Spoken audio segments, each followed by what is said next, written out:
আল্লাহ নবীজির কাছে একজন ব্যক্তি আসলেন, এসে বললেন, ইয়া রাসূলুল্লাহ, ইয়া হাবিবাল্লাহ, হুজুর, আমার জীবনে যে অপরাধ আমি করেছি, আমার জীবনে অনেক বড় গুনাহ আমি করে ফেলেছি গো নবী।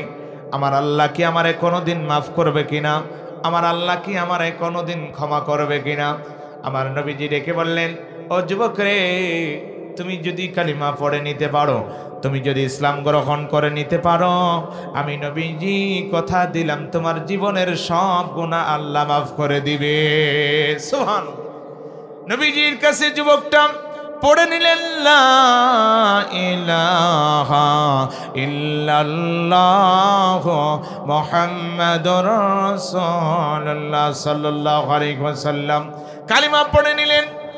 এরপরেও নবীজি তাকে দেখলেন যুবক মাঝে মধ্যেই বসে বসে খুব কান্না করে। একদিন নবীজি তাকে দেখলেন, যুবক সাহাবী, নাম হলো দাহিয়াতুল কলবি রাদিয়াল্লাহু তাআলা আনহু, তিনি বসে বসে খুব জোরে জোরে কান্না করছেন। নবীজি দাহিয়াতুল কলবির কাছে ছুটে চলে গেলেন আর ডেকে ডেকে বললেন, রে দাহিয়াতুল কলবি, তুমি কেন এত কান্না করো? কোন কারণে কান্না করো আমারে বলো। দাহিয়াতুল কলবি ডেকে বলে, হুজুর, আমার জীবনে আমি যে অন্যায় করেছি, আমার জীবনে আমি যে গুনাহ করেছি গো নবী, আমার আল্লাহ তো আমারে মাফ করবে না। নবীজি দেখি বললেন, লে দাহিয়াতুল কলবি, কি বলো? তুমি তো কালিমা পড়ে নিয়েছো, তুমি তো ইসলাম গ্রহণ করে নিয়েছো, আর তোমার জীবনের যত অপরাধ ছিল, যত গুনাহ ছিল, সব গুনাহ তো আমার আল্লাহ একেবারে মুছে দিয়েছে। সুবহানাল্লাহ। এরপরও দাহিয়াতুল কলবি কান্না থামায় না। নবীকে ডেকে বলে, হুজুর, আমার মনে বিশ্বাস হয় না আমার আল্লাহ আমারে মাফ করছে। নবীজি ডেকে বললেন, লে দাহিয়াতুল কলবি, বলো বলো, কি এমন অপরাধ তুমি করেছো? কি বড় এত বড় অপরাধ তুমি করেছো যেই কথা, যেই গুনাহ আমার আল্লাহ মাফ করবে না? দাহিয়াতুল কলবি ডেকে বলে, হুজুর, আমার জীবনে যে অপরাধ আমি করেছি গো নবী, আমার আল্লাহ এত বড় অপরাধ আমার কোনোদিন মাফ করবে না। আমার জোসরের মুসলমানেরা, একটু দিলের কানটে লেগে শোনার চেষ্টা করেন। দেখেন, আমরাও তো সবাই অপরাধী, আমরা তো সবাই গুনাহগার। আমি মুসাফির, আপনাদের সবাইকে নিয়ে দোয়া করব, আল্লাহর কাছে ক্ষমা চাইব। গভীর রজনীতে দোয়া করলে আমার মন সাক্ষী দেয়, আমার মন সাক্ষী দেয়, আমার আল্লাহ হয়তো আমাদের হাত ফিরিয়ে দিবে না। ও জোসরের মুসলমানেরা, আমার আল্লাহর কাছে দেখেন ক্ষমা চেয়ে নেওয়া যায় কিনা। আল্লাহর কাছে যদি তওবা করে ক্ষমা চেয়ে বাড়িতে যেতে পারে, হতে পারে আমাদের জীবনের শেষ মাহফিল এটা হতে পারে কি পারে না। রাসূলুল্লাহর সাহাবী হযরতে দাহিয়াতুল কলবি কান্না করে, ডেকে ডেকে বলে, নবী গো, না না, আমার জীবনের এত বড় অপরাধ আমার আল্লাহ কোনোদিন মাফ করবে না। আল্লাহ নবীজি ডেকে ডেকে বললেন, দাহিয়াতুল কলবি, বলো বলো, তোমার জীবনে কি এমন বড় অপরাধ তুমি করলে আমারে বলো। তোমার জীবনের কি বড় এত অপরাধ, এত বড় অন্যায় কি করেছো আমার একটু বলো। এমন কথা যখনই নবীজি বললেন, দাহিয়াতুল কলবি চোখ দিয়ে পানি ছেড়ে দেয় আর ডেকে ডেকে বলেন, নবী গো, আমি যখন ব্যবসা করার জন্য বাহিরে যাব, এমন তো অবস্থায় আমার স্ত্রীর গর্ভে সন্তান ছিল। ওই সময় এমন একটা নিয়ম চালু ছিল, জাহিলিয়াতের সময় বলা হতো, যেই সময়ে কোনো ঘরে কোনো ফ্যামিলিতে যদি কন্যা সন্তান জন্মগ্রহণ করত, ওই সন্তানকে দুনিয়ার থেকে বিদায় করে দেওয়া হতো, সন্তানকে আছাড় দিয়ে মেরে ফেলা হতো, তাকে জীবিত কবর দেওয়া হতো। এমন একটা নিয়ম ছিল ওই জাহিলিয়াতের সময়। দাহিয়াতুল কলবি বলে, নবী গো, আমার স্ত্রী আমি ডেকে বলে দিলাম, রে বিবি, তোমার গর্ভে যে সন্তান আছে, আমি তো বিদেশে চলে যাচ্ছি, ব্যবসা করার জন্য বিদেশে চলে যাচ্ছি। তোমার গর্ভের সন্তান যদি ছেলে হয়, সন্তানকে বাঁচাই রাখবা, আর সন্তান যদি মেয়ে হয়, সন্তানকে দুনিয়ার থেকে তুমি বিদায় করে দিবা, তারে জীবিত কবর দিয়ে দিবা, তারে দুনিয়াতে বাঁচাই রাখবা না। এমন কথা আমি বললাম গো নবী। এই কথা বলে আমি যখন ব্যবসা করার জন্য বাহিরের রাষ্ট্রে চলে গিয়েছি, ইয়া রাসূলুল্লাহ, ইয়া হাবিবাল্লাহ হুজুর, আমি বিরাই 8 থেকে 10 বছর পরে যখন ব্যবসা করে আসলাম, আমি বাড়ির মধ্যে ঢোকার পরে তাকিয়ে দেখলাম ছোট্ট একটা সুন্দরী মেয়ে, এত সুন্দরী মেয়ে আমার কাছে ছুটে চলে আসছে, আমারে বারবার আব্বু আব্বু বলে ডাকে। আমি চিন্তায় পড়ে গেলাম, মেয়েটা কেন আমারে আব্বু বলে, আমি তো চিনি না। দাহিয়াতুল কলবি বলে, হুজুর, আমি আমার বিবিরে ডাক দিলাম, ডেকে বললাম, রে বিবি, এই মেয়েটাকে বলো, পরিচয়টা কি জানতে চাই। আমার বিবি কোনো কথা বলে না। আমি আমার বিবিরে ডেকে বললাম, কিরে বিবি, কেন কথা বলো না, বলো বলো মেয়েটাকে, আমি মেয়েটার পরিচয় সম্পর্কে জানতে চাই, মেয়েটাকে আমারে বলো। ওই সময় আমার বিবি চোখের পানি ছেড়ে দিয়ে কাদের, বলো, স্বামী গো, ও স্বামী, এই যে মেয়েটা দেখতে পাচ্ছেন, মেয়েটার নাম হলো জামিলা, এই মেয়েটার মা হলো আমি, আর মেয়েটার বাবা হলেন আপনি। ও স্বামী গো, এই মেয়েটা অন্য কারোর মেয়ে না, মেয়েটা আপনারই মেয়ে। স্বামী, নবী গো, আমার স্ত্রী যখন এমন কথা বলে দিল, এই মেয়েটা নাকি আমার মেয়ে, আমি বিশ্বাস করতে পারি নাই, আমার মন মানে না। আমি ডেকে ডেকে বললাম, রে বিবি, কি বলো কি বলো, না না, এটা তো আমার মেয়ে হতে পারে না, আমার মেয়ে কিভাবে হবে, এটা আমি বিশ্বাস করি না। তোমার গর্ভে যে সন্তান ছিল রে বিবি, আমি তো তোমারে বলে দিয়েছিলাম, সন্তান যদি মেয়ে হয় মেরে ফেলবা, আর যদি সন্তান যদি ছেলে হয় তাহলে তারে বাঁচাই রাখবা। কিন্তু কিভাবে মেয়েটা এত বড় হলো, তুমি কি তারে মারো নাই, তুমি কি তারে জীবিত কবর দেও নাই? কথা শোনার সাথে সাথে বিবি ডুকরে ডুকরে কাঁদে আর ডেকে বলে, স্বামী, না না, আমি তো হলো একজন মা, আর পৃথিবীর কোন মা কোন সন্তানকে মেরে ফেলতে পারে না, কারণ পৃথিবীতে মায়ের থেকে আপন কেউ আর হতে পারে না। কথা বলেন ঠিক কিনা? দাহিয়াতুল কলবির স্ত্রী ডেকে বলেন, ও স্বামী গো, আমি একজন মা হয়ে কিভাবে এত সুন্দরী মেয়ের হত্যা করব? ও স্বামী গো, না না, আমি হত্যা করতে পারি নাই, আমি আমার এই সুন্দরী মেয়েটাকে মারতে পারি নাই গো স্বামী, এটা তো আপনারই মেয়ে। ইয়া রাসূলুল্লাহ, ইয়া হাবিবাল্লাহ। এমন কথা যখন আমার বিবি আমারে বলল, ও নবী গো, আমি আর সহ্য করতে পারলাম না, আমার সাথে সাথে মনের মধ্যে যন্ত্রণা শুরু হয়ে গেল, মনে হলো ভিতরে দাও দাও করে আগুন জ্বলতেছে।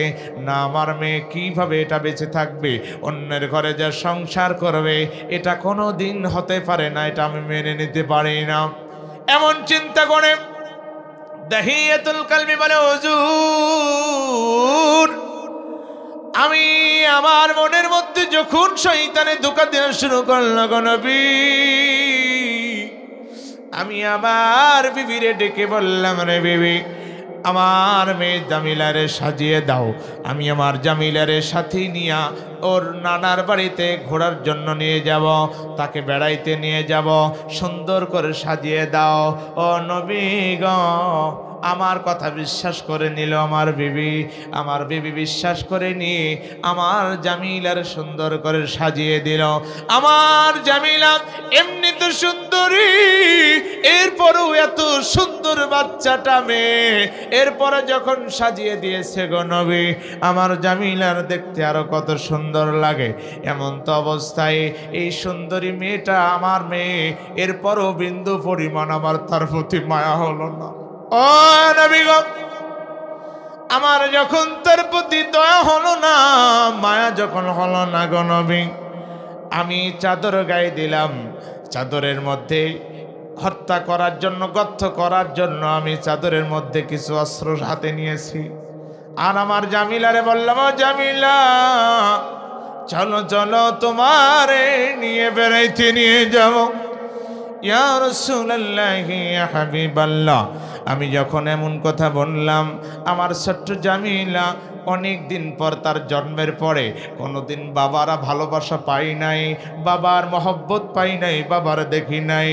ও নবী গো, আমার জামিলা আমারে দেখে পাগলের মতন আনন্দ হয়েছে। কারণ দেখবেন সমাজের প্রত্যেকটা মেয়েরা সব থেকে বাবাকে বেশি ভালোবাসে, ঠিক কিনা বলেন? প্রত্যেকটা মেয়েরা বাবার বলতে পাগল বেশি হয়, আর মেয়েরা বাবারাও সব থেকে মেয়েদেরকে বেশি ভালোবাসে। কথা বলেন ঠিক কিনা? দাহিয়াতুল কলবি বলে, ইয়া রাসূলুল্লাহ, ইয়া হাবিবাল্লাহ, হুজুর আমার মেয়ে আমারে পেয়ে খুশিতে আত্মহারা হয়ে গেছে, আমার প্রতি খারাপ ধারণা হয় না। আমি যখন বলেছি, ও দাহিয়া, আমি যখন বললাম, ও জামিলা তোমার নিয়ে আমি বেড়াইতে নিয়ে যাব, ঘুরতে নিয়ে যাব, আমার জামিলা আনন্দের কারণে আমার সাথে হাঁটতে হাঁটতে শুরু করে দিল, হাঁটা শুরু করে দিল। ইয়া রাসূলুল্লাহ, ইয়া হাবিবাল্লাহ, নবী গো, আমি আমার জামিলারে নিয়ে যখন মরুভূমির মধ্য দিয়ে হাঁটলাম, হাঁটতে হাঁটতে এমন একটি নির্জন এলাকায় চলে আসছি, যেই জায়গায় কোনো মানুষ নাই। আমি তাকিয়ে দেখলাম মরুভূমির এদিকেও কোনো মানুষ নাই, ওদিকেও কোনো মানুষ নাই, কেউ আমাদের দেখতে পাই না, কেউ দেখে না। কিন্তু জোরে বলেন, যেখানে কেউ দেখে না, দেখেন কি? আরো জোরে বলেন কে? আমরা যত গোপনে যাই করি, যত কিছু গোপন করি, দুনিয়ার মানুষ জানে না, কিন্তু জানে কে? আমার আল্লাহ বলেন, ইন্নাল্লাহ লা ইয়াখফা আলাইহি শাইউন ফিল আরদি ওয়ালা ফিস সামা।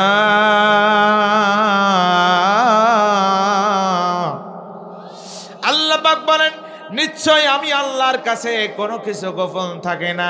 তোমরা গোপনে যাই করো, মনে করো সব গোপন থাকে, কেউ দেখে না, কিন্তু শোনো, কেউ যেটা দেখে না ওটা জোরে বলেন দেখেন কি? শুধু তাই নয়, আমরা যত অন্যায় করি, এই যে কোরআনের মাহফিলে কারা কারা বসেছি, কারা চলে গিয়েছি, কারার এদিকে ওদিকে ঘোরাফেরা করছি, সব কিছু কিন্তু দুই পাশের ফেরেশতা রেকর্ড করে রাখছে, লিখে রাখছে। কারণ এই ঘোষণাও যিনি দিয়েছেন তিনি কি? আল্লাহ পাক বলেন, কিরামান কাতিবিনা ইয়ালামুনা মা তাফআলুন। আল্লাহ পাক বলেন, তোমাদের প্রত্যেকের সাথে, প্রত্যেকটা মানুষের কাঁধের সঙ্গে দুইজন করে সম্মানিত ফেরেশতা আছে। তোমরা ভালো করো আর মন্দ করো, যাই কাজ করো না কেন, ফেরেশতারা কিন্তু সাথে সাথে লিখে ফেলে। এই জন্য আমরা যারা আজকে বসেছি, আমরা যারা তওবা করব, আমরা যারা আল্লাহর কাছ থেকে গুনাহ মাফ চাইব, জোরে বলেন ফেরেশতারা লিখবে কি লিখবে না? অবশ্যই লিখবে। এই জন্য একটু দিলের কানটি লাগে শোনার চেষ্টা করুন। কষ্ট হচ্ছে আপনাদের? ছেড়ে দিব, আমি শেষের দিকে নিয়ে আসছি। প্রিয় ভাইয়ের আমার, আল্লাহর নবীর সাহাবী দাহিয়াতুল কলবি বলে, ইয়া রাসূলুল্লাহ, ইয়া হাবিবাল্লাহ, আমি চতুর্দিকে তাকাইলাম, দেখলাম কেউ দেখে কিনা। আমি তাকিয়ে দেখলাম কোনো মানুষ নাই।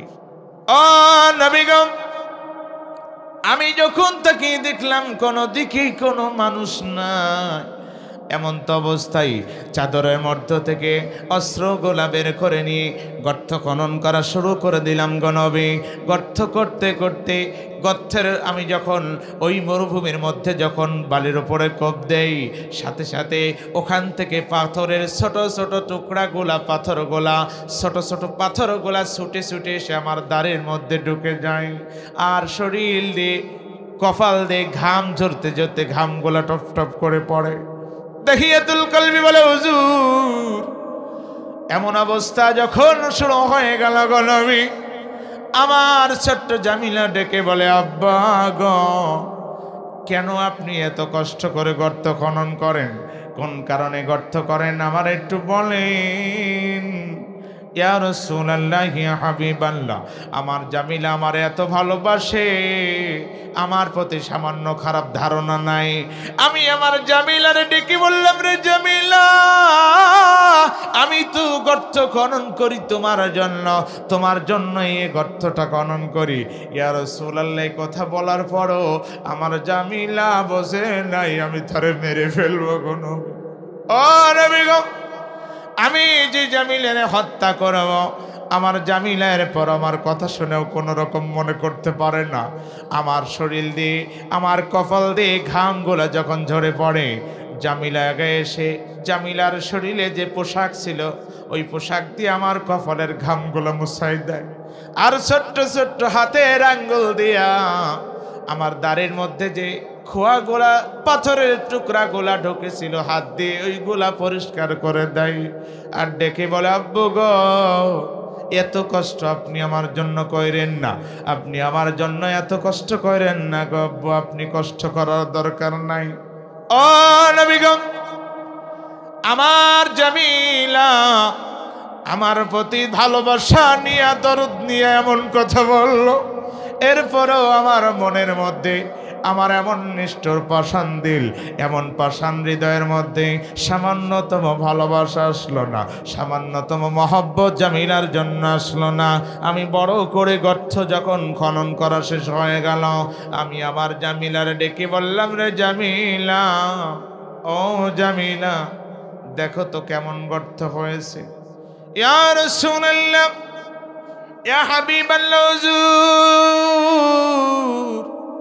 আমি যখন আমার জামিলারে বললাম, দেখো তো জামিলা, গর্তটা কেমন করে করলাম, গর্তটা কেমন হয়েছে একটু দেখো। এই কথা বলার সাথে সাথে আমার ছোট্ট জামিলা বসে না, আমি জামিলারে মেরে ফেল।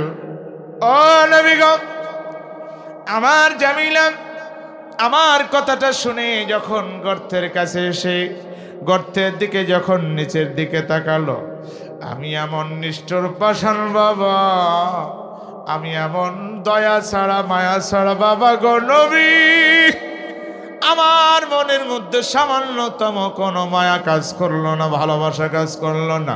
ইয়া রাসূলুল্লাহ, ইয়া হাবিবাল্লাহ, হুজুর গো, আমি পিছন দিক থেকে এসে আমার জামিলার একটা ঘাড়ে ধাক্কা দিয়ে গর্তের মধ্যে ফেলে দিলাম গো নবী। ও নবী গো, শুধু গর্তের মধ্যে ফেলে দিই না,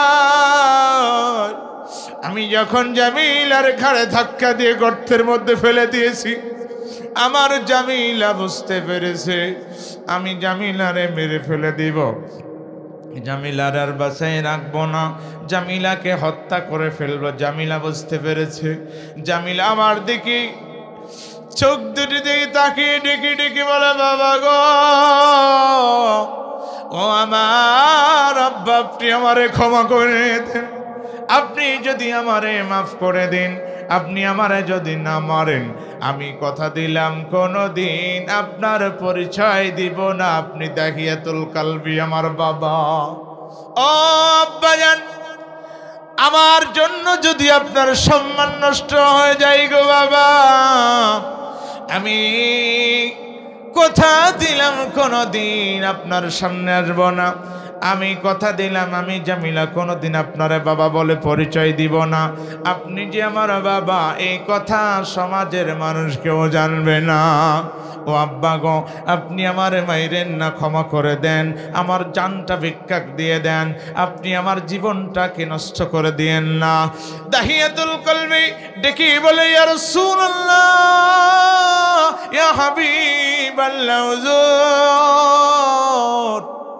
এমন করে কান্না করে যখন আমার দিকে, আমার এই ছোট্ট বাচ্চা জামিলা মেয়েটা আমার দিকে তাকে হাত দুইটা আগায় দিয়ে চোখ দিয়ে পানি ফেলে আর ডেকে বলে, বাবা গো, আপনি আমারে মাইরেন না, আপনি আমারে ক্ষমা করে দেন, আপনি আমারে হত্যা করে দিয়েন না, হত্যা করে ফেলেন না, আমি আপনারে বাবা বলে কোনোদিন পরিচয় দিব না।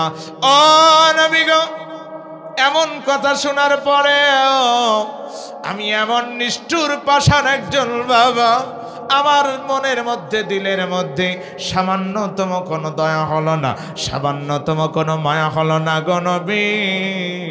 আমি বড় একটি পাথর হাতে নিলাম। ও নবী গো, বড় একটি পাথর হাতে নিয়া আমি আমার জামিলার মুখের মধ্যে মেরে দিলাম গো নবী।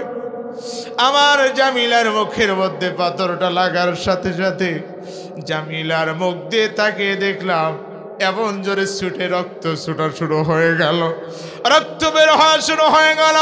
আর জামিলা একটা চিৎকার দিয়ে আব্বা বলে ডাক দিয়ে দিল আর বলল, আব্বা আপনি আমার বাইরেন না। ইয়া রাসূলুল্লাহ, ইয়া হাবিবাল্লাহ, হুজুর। আমার জামিলা বারবার আমার আব্বু আব্বু বলে ডাকে। এরপর ওরে পাথর মেরে দেওয়ার সাথে সাথে জমিনের মধ্যে আমার জামিলা পড়ে গেল। শয়তান আমার ধোঁকা দেওয়া শেষ করে নাই। ও নবী গো, আমার জামিলা যখন পাথরে আঘাত খেয়ে গর্তের মধ্যে পড়ে গেল, আমি এমন নিষ্ঠুর বাবা, আমার জামিলার দিকে দয়ার নজরে তাকালাম না। চতুর্দিক দিয়ে বালুগোলা নিয়ে এসে তারে আমি ওই জায়গায় মাটি চাপা দিয়ে দিলাম, তারে চাপা কবর দিয়ে দিলাম। আর দিয়ে যখন ইয়া রাসূলুল্লাহ, ইয়া হাবিবাল্লাহ কবর দিয়ে যখন আমি রাস্তা দিয়ে হাঁটতে শুরু করলাম, ইয়া রাসূলুল্লাহ, আমার কাছে মনে হলো, ও নবী গো, আমি যখন রাস্তা দিয়ে হেঁটে আসি আমার কাছে মনে হলো আমার জামিলা পিছন দিক থেকে আমারে আব্বু আব্বু বলে ডাকে।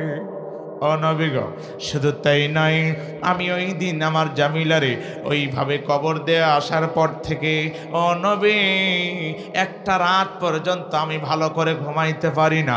আমি যখন ঘুমের মধ্যে যাই, আমি যখন ঘুমানোর জন্য বিছানায় যাই, একটু যখনই ঘুমের চলে আসে আমার মনে হয় আমার জামিলা আমার আব্বু আব্বু বলে ডাকে। ও নবী গো, ওই দিন থেকে আমি দাহিয়াতুল কলবি আর ঘুমাইতে পারি না গো নবী। আমার তো ঘুম আসে না। এত বড় আমি করেছি, এত বড় অন্যায় কাজ আমি করেছি। নবী বলেন আমার আল্লাহ আমারে মাফ করবে নাকি? আমার আল্লাহ আমারে ক্ষমা করবে কিনা বলেন?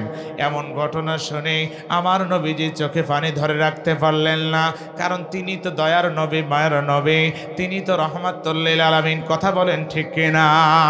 আমার আল্লাহ বলেন, ওয়ামা আরসালনাকা ইল্লা রাহমাতাল লিল আলামিন, রহমাতাল লিল আলামিন নবী, রহমাতাল লিল আলামিন নবী। কোরআনে প্রমাণ, উম্মত বিনে কে বুঝিবে আমার দয়ার নবীর শান, আশিক বিনে কে বুঝিবে আমার মায়ার নবীর শান। কথা বলেন ঠিক কিনা? আল্লাহ নবী, বিশ্ব নবী, রহমত রাহমাতুল লিল আলামিন তিনি চোখ দিয়ে পানি ধরে রাখতে পারলেন না, চোখ দিয়ে টপ টপ করে পানি পড়ে আর ডেকে বলে রে দাহিয়াতুল কালবি, মানুষ কি এত বড় নিষ্ঠুর হতে পারে, মানুষ কি এত বড় পাষাণ হৃদয়ের মানুষ হতে পারে, কিভাবে এত বড় অন্যায় কাজটা করলা রে। এরপরও তিনি তো যেহেতু রহমতের নবী, তিনি আর কিছু না বলে ডেকে বললেন দাহিয়াতুল কালবি, শোনো, তুমি যে এত বড় অন্যায় কাজ করেছো, এত বড় গুনার কাজ করেছো, এরপরও তুমি যখন পরে নিয়েছো লা ইলাহা ইল্লাল্লাহ মুহাম্মাদুর রাসূলুল্লাহ সাল্লাল্লাহু আলাইহি ওয়াসাল্লাম, নবীজি বললেন তুমি যখন এই কালিমা পড়ে নিয়েছো, আমি নবীজি কথা দিলাম তোমার জীবনের সব গুনাহ আমার আল্লাহ মাফ করে দিয়েছে। সুবহানাল্লাহ। এই জন্য ও আমার যশোরের মুসলমানেরা, আমরাও যদি জীবনে অনেক বড় বড় অন্যায় কাজ করে থাকি, অনেক বড় বড় গুনাহ করে থাকি, আসেন আমরা গভীর রাত্রে আমি মুসাফির আপনাদেরকে নিয়ে দোয়া করব, একসাথে দোয়া করব, দোয়া করে বাড়িতে যাবেন, আল্লাহর কাছে যদি ক্ষমা চাইতে পারে, মাফ যদি চাইতে পারে, বলেন আমার আল্লাহ মাফ করতে পারে কি পারে না? জোরে বলেন পারে কি পারে না? আল্লাহর কাছে আমরা ক্ষমা চাইব, আল্লাহ যেন আমাদের জীবনের সব গুনাহ মাফ করে দেন। জোরে বলেন আমিন।